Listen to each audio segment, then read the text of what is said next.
হাতুড়াকে আনাই হয়েছে যে তাদেরকে ডমিনেট করার জন্য। মাশরাফি বাধ্য হয়েছিলেন তার কারণে। তামিম ইকবালকে নিয়ে যেটা হয়েছে, কিন্তু যে প্রক্রিয়ায় ও সরে গেল ওর জন্য সেটা খুব অসম্মানজনক ছিল আমার ধারণা। এটা পুরো পরিবেশটাকে কি মেসেজ দেয়?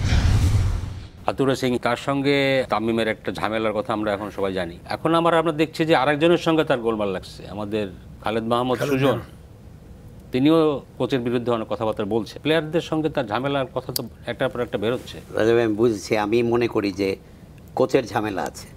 আমাদের যিনি কোচ আছেন চান্দিকা হাতুড়া সিংয়ের প্রবলেম আছে। তার সঙ্গে আপনি যদি আরও একটু পেছনে যান, মাশরাফির এই টি-20 ফরম্যাট থেকে সরে যাওয়া আমার পরিষ্কার মনে আছে 2017-র শ্রীলঙ্কা ট্যুরে, সেখানে আমি ছিলাম জাগো নিউজ থেকেই। সেখান থেকে কিন্তু তার শুরু। মাশরাফি বাধ্য হয়েছিলেন তার কারণে, কারণ কি তিনি অনেক আগে থেকেই মাশরাফিকে তার ভবিষ্যৎ পরিকল্পনার বাইরে রেখেছিলেন।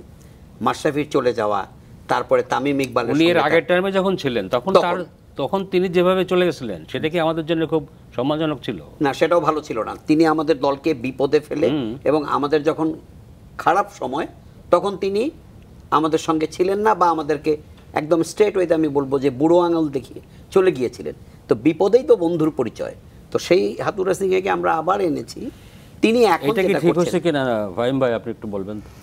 আমার শেষ কথাটাই বলি, বিপদেই বন্ধুর পরিচয়। তো বন্ধুর সাথে বন্ধুর সম্পর্ক যেরকম বন্ধু পরিচয় দিল, যখন আবার ডাকলো বন্ধুর কাছে চলে আসলো, ব্যাপারটা ওরকমই। কিন্তু আমার ধারণা যে আমরা একজন কোচকে খুঁজি যে প্লেয়ারদের উপর খুব ডমিনেট করতে পারবে, যে প্লেয়ারদেরকে বোর্ড হয়তো অনেক সময় যে মেসেজটা দিতে চায়, যে আচরণটা করতে চায় সেটা করতে পারে না, তখন বাইরে দিয়ে কাউকে দিয়ে হয়তো সেটা করানো হয় এবং সেটা সহজ একটা পথ হয়ে যায়। কোচের এখনকার আর মডার্ন এই যুগে সেই যুগ কিন্তু নাই যে একজন টিচার ছড়ি নিয়ে বসে থাকবে। হ্যাঁ, আর এটা তো বাচ্চাদের ব্যাপারও না। সেখানে যে সবার যে ফ্রিডম থাকবে, সবার যে নিজস্ব মতামত দেওয়ার একটা ইয়া থাকবে, সবার যে একটা নিজস্ব স্বকীয়তা থাকবে, এই বিষয়গুলো খুবই জরুরি। এই লেভেলে তো খুবই জরুরি। সেইখানে এইগুলি খুব বাধাগ্রস্ত হয়। এই ধরনের কোচ এত কি বলবো ডমিনেটিং তার প্রত্যেকটা সিদ্ধান্তের ক্ষেত্রে, এবং এটাতে সাহায্য পায় কিন্তু চারদিক থেকে, ম্যানেজমেন্টের দিক থেকে দারুণ সাহায্য পায়। এই যে ব্যালেন্স অফ পাওয়ারটা খুব জরুরি, ব্যালেন্স অফ পাওয়ার। কারণ মাশরাফির কিন্তু একটা জায়গা আছে, মাশরাফির কিন্তু একটা জায়গা আছে, দলে একটা জায়গা। সে অধিনায়ক, সাকসেসফুল অধিনায়ক, তার একটা স্পেস আছে। এত পপুলার ক্যাপ্টেন তো আমরা পাইনি। হ্যাঁ, সব দিক দিয়ে পপুলার, সব দিক থেকে পপুলার। তারও তো একটা জায়গা আছে, তাকে সে জায়গা দিতে হবে, সে রেসপেক্ট দিতে হবে। সাকিবের একটা জায়গা আছে, অন্য একটা জুনিয়র ছেলে তারও একটা জায়গা আছে। ওই রেসপেক্টগুলি না দিলে কিন্তু একটা টিম হয়ে ওঠে না। কিন্তু পারস্পরিক শ্রদ্ধাবোধ না থাকলে একসাথে 10টা মানুষ একটা কাজ করতে পারে না। একটা লক্ষ্যকে অর্জন করার যে ব্যাপারটা, সেটা সম্ভব হয় না। কিন্তু সেটা দারুণভাবে বাধাগ্রস্ত হয় এখানে। এই জন্যই অনেক সময় ডিভাইড অ্যান্ড রুল পলিসি আমরা দেখি। আমি একে পছন্দ করি, ওকে পছন্দ করি, ওকে যে আমি পছন্দ করি না সেটা আমি বলেও দিই, প্রকাশও করি। সো এটা যে কালচার তৈরি করে, সেই কালচারটা খুব খুব ক্ষতিকর একটা কালচার। তামিম ইকবালকে নিয়ে যেটা হয়েছে, ও ভালো খেলে কি খারাপ খেলে সেটা অন্য জিনিস, কিন্তু যে প্রক্রিয়ায় ও সরে গেল সেটা খুব অসম্মান ছিল ওর জন্য সেটা খুব অসম্মানজনক ছিল আমার ধারণা। যদি আমি ভেতরের ব্যাপারটা জানি না, সেটা কিন্তু হওয়া একদম উচিত হয়নি। ওর মতো একজন প্লেয়ার যদি সম্মান হানি করে বাইরে যায়, এটা পুরো পরিবেশটাকে কি দেয়, এটা কি মেসেজ দেয় বাকি সব প্লেয়ার? আচ্ছা গোল্লা, আপনি তো নিজে প্লেয়ার।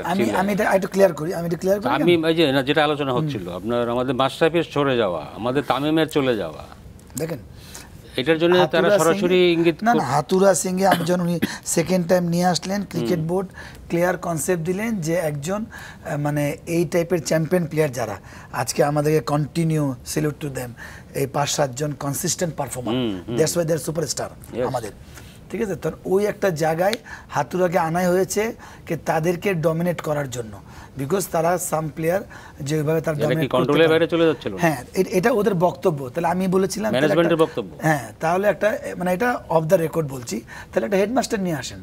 তারা তো আজকে 10 বছর মাহমুদুল্লাহ রিয়াদ ডিস্টার্ব হয়েছে হাতুড়ার সময়। আমি ওটা বলছিলাম কি ওটা ওয়ে ধরে আসছিলাম।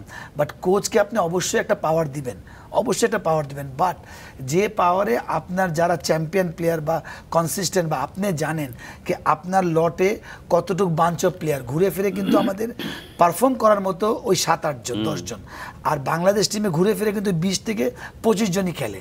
সেটা আপনি আপনার নাম ধরে বিজয় বলেন, সৌম্যু বলেন, এরা কিন্তু ঘুরে ফিরে এরাই, বা দাস বলেন বা শেখ বলেন, ঘুরে ফিরে কিন্তু এরাই গত 5 বছর 8 বছর ধরে খেলছে। এই বোর্ডকে জানতে হবে যে আমার লটে কতটুকু প্লেয়ার আছে। তো ওই একটা জায়গায় কিন্তু বোর্ডের একটা পলিসি হইতে হবে, কোচকে আমি অবশ্যই একটা মানে কি প্রিভিলেজ দিব। কিন্তু হাতুড়ার ক্ষেত্রে হয়েছে কেন টু মাচ প্রিভিলেজ, যেটা আগেও হয়েছে, আর অন্য কোচদের কিন্তু কারোর ক্ষেত্রে এত হয়নি। অন্য কোচ কিন্তু সামহাও প্লেয়ারদের রেসপেক্ট বা এটা হয়েছে। হাতুড়ার ক্ষেত্রে কেন এটা আমি মনে করি এই দায়ভারটা বোর্ডকে নিতে হবে, কেন বোর্ড যেভাবে সেকেন্ড টাইম আনলেন আর যখন চলে গিয়েছেন হাতুড়া, মনে হচ্ছে যে আমাদের সব শেষ। টপ লেভেলে আমি মনে করি কোচিং নট টেকনিক্যাল পার্ট, হয়তো ফাইম ভাই আমার সাথে একমত হবেন, বাবু একমত হবেন, কে 5 to 10% ম্যানেজ করা, কি আপনি খারাপ সময় যেটা বলেন বন্ধু বা একটা টপ প্লেয়ার যখন রান করছে ওকে দিয়ে আমি কতটুকু ওকে নাড়বো না, ওইভাবে খেলছে, একটা বাজে প্লেয়ার অফ ফর্মে যাচ্ছে ওকে আমার খেলাইতে হবে, ওকে আমি কীভাবে নিয়ে আসবো, কয়টা ম্যাচ রেস্ট দিয়ে ওর সঙ্গে কথা বলে, যেটা অফ দ্য ফিল্ড আমরা মাশরাফির কথা বলি, কে মাশরাফি তো এমন না যে চ্যাম্পিয়ন প্লেয়ার যে 5 উইকেট 10 উইকেট নিত, উনি চিপ ইন করতে 2 উইকেট 19 রান 12 রান, কিন্তু of the field front of media উনি খুব ক্লিয়ার কথা বলতেন, যেটা টিমের প্রেশারে হতো না। বাট হাতুড়ার সঙ্গে অপোজিট হয়েছে, মাহমুদুল্লাহকে চলে আসা এখান থেকে শান্তকে, সেটা বোধহয় দুবাইয়ে ছিল রাইট, উড়িয়ে নিয়ে যাওয়া, ওখানে শেখ বসে আছে, শান্ত সৌম্য বসে আছে, এখানে নিয়ে যাওয়া রাতোরাত, মুশফিকের ক্যাপ্টেন্সি নিয়ে সব কিছু নিয়ে। এই জন্য বোর্ডকে এটা খুবই মানে মাথা ঘামাইতে হবে নেক্সট, কারণ একটা প্লেয়ার তৈরি হইতে, এই টাইপের চ্যাম্পিয়ন প্লেয়ার তৈরি হইতে 7-8 বছর লাগে স্টাবলিশ হতে, তারপর সার্ভিস দেয় 10-12 বছর।